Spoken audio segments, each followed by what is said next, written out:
నమస్తే. ప్రస్తుతం మనతో పాటు సీనియర్ జర్నలిస్ట్ జయదేవ్ గారు ఉన్నారు. ఆయనతో మాట్లాడదాం. నమస్తే సార్. నమస్తే.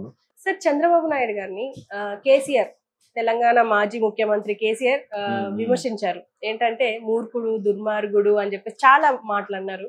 అసలు ఎందుకని ఉంటారు? అసలు వాళ్ళిద్దరి మధ్యలో క్లాష్ ఏంటి? అంటే మొదట ఇప్పుడు చంద్రబాబు గారు నాయకత్వంలోనే పనిచేసిన వ్యక్తే కదండి కేసీఆర్ గారు. అందరికీ తెలిసిందే. అప్పట్లో ఉన్న మీడియా కథనాల ప్రకారం ఏంటంటే ఈయనకి మినిస్టర్ పదవి ఇవ్వలేదనే కోపంతో ఈయన బయటకు వచ్చేసి మహానుభావుడు టైగర్ నరేంద్ర గారు ఎక్కడున్నారో ఆయనతో పాటు కలిసి తెలంగాణ రాష్ట్ర సమితిని పార్టీ పెట్టడం, తర్వాత ఉద్యమానికి ఊపిరి అంటే బీజం వేశారు. ఆ తర్వాత అక్కడ నుంచి టైగర్ నరేంద్ర అనే వ్యక్తి చాలా పవర్ఫుల్ పర్సన్ నిజంగా. అంటే రియల్ లైఫ్లో బయట ప్రపంచంలో ఎవరిని నాకు తెలిసి అలాగ టైగర్ అని ఎవరు అనరు. ఒక నరేంద్ర గారిని మాత్రం టైగర్ నరేంద్ర అనేవారు. మీకు ఐడియా ఉందో లేదో చూస్తే ఇట్లా పండు మీసాలు, కూలింగ్ గ్లాసు, బొట్టు, భలే ఉండేవాడు ఆయన. సో ఈయన అనుకునే పెట్టారు. తర్వాత ఎందుకో ఈయనే లీడ్ తీసుకున్నారు, ఆయన సైడ్ అయిపోయారు. ఆ తర్వాత కొన్నాళ్ళకి చనిపోయారు అనుకోండి, అది వేరే విషయం. సో అలాగ కొన్ని వార్తలు ఉన్నప్పుడు ఆ ఫీల్ ఉండిపోతుంది కదా, అరే నేను చక్కగా అందులో ఉండేవాడినో ఫీలింగో, లేదంటే ఒక విధంగా చంద్రబాబు నాయుడు గారు ఇవ్వకపోవడం వల్ల కదా ఈయన 10 ఏళ్ళు ముఖ్యమంత్రిగా చేశారు. ఒక ఉద్యమ నేత, తెలంగాణ జాతిపిత లాంటి బిరుదులు దక్కించుకోగలిగాడు కదా ఈయన. సో ఇప్పుడు ఏంటంటే ఖచ్చితంగా ఎలా అనిపిస్తుంది అంటే వాళ్ళ గురించి చెప్పుకోవాలంటే ఖచ్చితంగా పక్కోడిని విమర్శించాలి, ఏదో ఒకటి చెయ్యాలి. రాజకీయం అది తప్పదు. ఇప్పుడు ఈయన ఇన్ని రోజులు ఈయన 10 ఏళ్ళుగా ఉన్నప్పుడు అవేం పట్టించుకోలేదా? ఎప్పుడో ఈయన అబిడ్స్లోను వాటిలోనూ జోగిల్ దండి వాళ్ళకి ఇచ్చామని చెప్తున్నారు కదా. తర్వాత వాళ్ళకి అసలు సమస్య రాకుండా చేయొచ్చు కదా. మేము వచ్చిన తర్వాత ప్రభుత్వ పథకాలు పెట్టాం, వాళ్ళకి అందేలా చూసామని ఇప్పుడు చెప్తేలా? దీని మీద కూడా ఇప్పుడు ఇలాంటి విమర్శలు చేయడం వల్ల కూడా కొంతమంది సానుభూతి పరులు, ఫేవర్గా ఉండేవాళ్ళు వీళ్ళకి ఏంట్రా ఇప్పుడు దీనికి వీళ్ళకి ఏంట్రా ఇలాంటి ఆలోచన అని అనిపిస్తుంది. దీనికి ఒక చిన్న ఎగ్జాంపుల్ కాదు, లైవ్ ఎగ్జాంపుల్ చెప్తాను. ఎట్లా అంటే జగన్మోహన్ రెడ్డి గారు కాంగ్రెస్తో విభేదించి ఓదార్పు యాత్రకు వెళ్ళకూడదని చెప్పారు. సరే, ఆయన విభేదించి బయటకు వచ్చేసారు, సొంతంగా పార్టీ పెట్టుకొని ఓదార్పు యాత్ర ప్రారంభించారు. ఇంకా ఓదార్పు యాత్ర ప్రారంభించిన మరుక్షణం నుంచి ఆయనకు చెందిన ఛానల్లో కాంగ్రెస్ ప్రభుత్వం మీద బుర్రజల్లడం, సోనియా గాంధీ వారి మీద కొన్ని వ్యాఖ్యలు రాయడం గట్రా జరిగితే ఏమైందంటే అందులోనే ఆ పేపర్కి చెందిన వ్యక్తి మీడియా మిత్రుడే, వేరే అనవసరం, ఏం రాశారంటే అప్పుడు కిరణ్ కుమార్ రెడ్డి గారి గవర్నమెంట్ ఉంది చూసారా, కాంగ్రెస్ వైఫల్యం, ఓల్డ్ సిటీలో ఒక ముస్లిం బాలికల పాఠశాల ఎంత దీనస్థితిలో ఉంది, ప్రభుత్వం ఇంత నిర్లక్ష్యం తగదు అన్నట్టుగా రాశారు. మీకు ఇప్పుడు ఏమర్థమైంది? ఆ పేపర్లో కాంగ్రెస్ ప్రభుత్వంకి బాలికల నిర్లక్ష్యం గత 10 ఏళ్ళుగా పట్టించుకోవట్లేదు అన్నట్టు రాశారు కదా. కిరణ్ కుమార్ రెడ్డి గారు ముఖ్యమంత్రి అయిన ఒక సంవత్సరం ముందు వరకు ఎవరున్నారు ముఖ్యమంత్రిగా? రాష్ట్ర తన తండ్రి గారే ఉన్నారు. మరి ఆయన ముఖ్యమంత్రిగా చేసినప్పుడు ఆ బాలికల పాఠశాల ఆయన పట్టించుకోవచ్చుగా. మరి ఆయన ఏం చేశారు? అంతకుముందు 5 ఏళ్ళు పరిపాలించారు కదా, మరి అప్పుడు అది చెప్పొచ్చు కదా. అంటే రాజకీయం అనేసరికి మేము గతంలో చేసింది గుర్తుండదు, మర్చిపోయి వెంటనే ఈ ప్రభుత్వం పట్టించుకోలేదు. నువ్వు అంతకుముందు ప్రభుత్వం మీదే కదా, మీరేం చేశారని.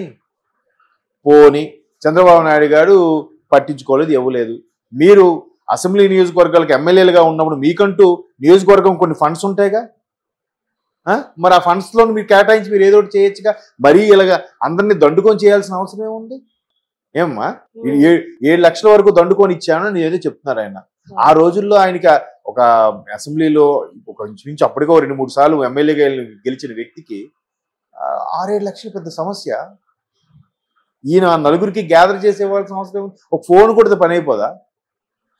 అంటే రాజకీయ లబ్ధి కోసం, మైలేజ్ కోసం ఎన్నైనా మాట్లాడచ్చు, ఎన్నైనా చెప్పచ్చు. ఇంతకుముందు ఆ పేపర్ ఎగ్జాంపుల్ చెప్పినట్టుగా అంతే కదా, ప్రతి ఒక్కరు అలాగే మాట్లాడతారు.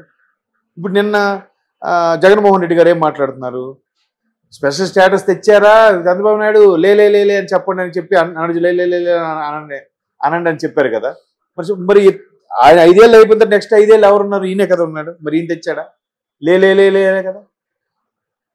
అలాగే పోలవరం పూర్తి చేశాడా చంద్రబాబు నాయుడు అని ఈయన అడుగుతున్నాడు, జగన్మోహన్ రెడ్డి ఆయన అడుగుతున్నాడు. లేలే చెప్పండి అంటే అందరూ 2 చేతులు ఊపి లేదు అంటున్నారు. మరి 5 ఏళ్ళు ఎవరున్నారు? అది ఎంత సిల్లీగా అనిపించట్లేదు? అలాగే కేటీఆర్ గారు ఎన్నికల ముందు బీఆర్ఎస్గా పేరు మార్చారు. భారత రాష్ట్ర సమితి అంటే మీ ఉద్దేశం ఏంటి?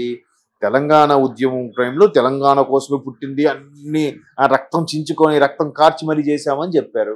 ఎప్పుడైతే 2 సార్లు గవర్నమెంట్ వచ్చేసిందో ఇంకా అయిపోయింది. ఇప్పుడైతే భారత రాష్ట్రం అంటే పక్క రాష్ట్రాలు కూడా మెల్లగా విస్తరించాలి, అది కాన్సెప్ట్. మరి ఇప్పుడు ఒకప్పుడు ఇదే తెలంగాణ ఉద్యమం, నువ్వు ఆంధ్రవాడా ఇక్కడ కింద వచ్చి వెళ్ళిపో, ఒకసారి మీకు లైవ్లో చూపిస్తారు. హరీష్ రావు గారు ఇలాగే జీప్ని ఎక్కిస్తుంటే ఒక కానిస్టేబుల్ పట్టుకుంటే నువ్వు ఆంధ్రవాడా చెప్పు, అందుకే ఇలా దురుసుగా బిహేవ్ చేస్తావు అని అన్నారు. మరి ఇప్పుడు ఆంధ్రాలో అందరూ కావాలా మరి కదా? అలా అంటూనే ఇంకేం చేశారు? చంద్రబాబు గారు అరెస్ట్ అయిన తర్వాత పక్క రాష్ట్రాలతో మాకేం సంబంధం, పక్క రాష్ట్రంలో ఓట్లు వెళ్ళడానికి వెళ్ళొచ్చంట, పక్క రాష్ట్రం మాకే సంబంధం అంట. ఓవరాల్ స్టాండర్డ్స్ ఎలాగుంటే ఇప్పుడు అక్కడెక్కడైతే మళ్ళీ వాటి గొంతులు పూడుస్తున్నారు. అది నేషనల్ హైవేస్ ఎలాగుంటే అవి ఎందుకు పాడవట్లేదు, ఇవి ఎందుకు పాడైపోతున్నాయి? మరి అట్లాగే ఇవి కూడా నేషనల్ హైవే స్టాండర్డ్స్లో వేసేయచ్చు కదా. భూమికి ఒక కనీసం ఒక 4-5 అడుగులు లోతు వరకు వెళ్ళి అక్కడ నుంచి తిన్న మట్టి కంకర అన్ని వేసుకుని వచ్చి తారేయచ్చు కదా. నేషనల్ హైవేస్ అలాగే ఉంటాయి, వీటిలాగా ఉండవు. ఇవి ఒక 2 పొరలో వేస్తారు, ఇవి మహా అయితే ఒక అడుగు మందం వేస్తారేమో. అవి చూడండి నేషనల్ హైవేస్ చాలా లోతుగా తవ్వి వేస్తారు. అలా వేసేయచ్చు కదా. మళ్ళీ అలా వేయకుండా గత ప్రభుత్వం సరిగ్గా రోడ్లు వేయలేదబ్బా. ఇప్పుడు మొన్న ఎవరో ఒక ఆయన, ఒక వైసీపీ సర్పంచ్ ఒక గ్రామానికి మొన్న ఊరు వెళ్ళినప్పుడు పెళ్ళిళ్ళు కలిశారు. కలిసి మామూలు క్యాజువల్గా అడిగాను, ఎలాగా డెవలప్మెంట్ రోడ్లేనండి. రోడ్లు ఎందుకు? మరి గత ప్రభుత్వం స్ట్రాంగ్ వేసింటే మాకు పరిస్థితి వచ్చేది కాదు కదా అంటున్నాడు ఆయన. ఇంక దానికి ఏం చెప్తాను ఆన్సర్ చెప్పండి? గత ప్రభుత్వం స్ట్రాంగ్ వేయలేదంట, మరి మీరేం చేశారు 5 ఏళ్ళలో? కాబట్టి రాజకీయం అనేసరికి నాది లేదు, పక్కోడి మీద బురద జల్లేను, వాడి మీద తోసేయడమే. ఒకవేళ అదే బాగైతే నేనే చేశాను, నా మహిమ. బాగాలేకపోతే వాడి మహిమ. అయితే నా మహిమ, అవ్వకపోతే నీ మహిమ, అయితే సామెత అన్నట్టుగా. అలాగా సందర్భం వచ్చినప్పుడు వాడొచ్చు, చెయ్యి. ఇప్పుడు ఈ రాజకీయ ఉద్దండులు తెలివితేటలు ఎలా ఉంటాయంటే ప్రతి వేదికని, ప్రతి సభని వాళ్ళకి మైలేజ్గా, వాళ్ళకి క్రెడిట్ వచ్చేలాగా, వాళ్ళకి కనీసం ఒక్కడైనా డైవర్ట్ అయ్యి ఓటేసేలాగా, లేదా వాళ్ళ వైపు ఓటేద్దాం అనుకున్నాడు పక్క పార్టీలకు వెళ్ళిపోకుండా ఉండేలాగా మాట్లాడతారు. అదే స్ట్రాటజీ. అలా మాట్లాడడంలో కేసీఆర్ గారు ఎంత సిద్ధహస్తులో మనకు తెలియదు కాదు. ఎందుకంటే స్పెషల్ తెలుగు లిటరసీ చేసిన ఆయన, మంచి దిట్ట తెలుగులో. ఆయన మాట్లాడుతుంటే అలా ఛానల్ మార్చుకుని చూడాలనిపిస్తుంది. ఆయన యాక్సెంట్ కానీ, ఆయన మధ్య మధ్యలో జానపదాలు వాడుతూ ఉంటాడు, ఆయన సామెతలు అవి భలే అనిపిస్తాయి. ఆయన అది కౌంటర్ అయినా కానీ, పక్కోడి మీద సీరియస్ అయినా కానీ, ఆ మధ్యన జర్నలిస్ట్ మీద కొంత సీరియస్ అయ్యారు కదా, ఏ రాహుల్ మొత్తం ఇచ్చేలా ఏందా నీ వాద, ఇట్లా అంటే ఎంత అంటే ఒకప్పుడు అది అందరికీ రాదమ్మా. ఆ చరిష్మా అనేది అందరికీ రాదు, ఆయనకు ఉండదు కదా. సో అది ప్రతిది కూడా ఆయన మళ్ళీ తడుముకోకుండా మాట్లాడతాడు. పేపర్ ఏం చూడ్డా ఆయన, స్క్రిప్ట్ ఏం రాసుకోడా ఆయన, అది కదా నాయకుడు. అలా అవ్వబట్టే కదా ఉద్యమంలో ఎంతో మంది అసురు బాసిన ఈయనకి ఎలా క్రెడిట్ వచ్చింది. అందరితో పాటు ఈయన ప్రయత్నించారు, ఈయన ఒక్కడికే అంత క్రేజ్ ఎలా వచ్చింది? అదే టాలెంట్. సో ఆ లక్షణాలు నాయకుడి లక్షణాలు ఉన్నాయండి. కాబట్టి ప్రతి వేదికను కూడా ఆయనకి ఫేవర్గా మాట్లాడుకున్నప్పుడు పక్కన చంద్రబాబు అవ్వచ్చు, రేవంత్ రెడ్డి అవ్వచ్చు, ఇంకెవరైనా అవ్వచ్చు, ఎవరైనా వాడతారు. అట్లా వాడుంటచ్చు అంతే. Okay sir, thank you.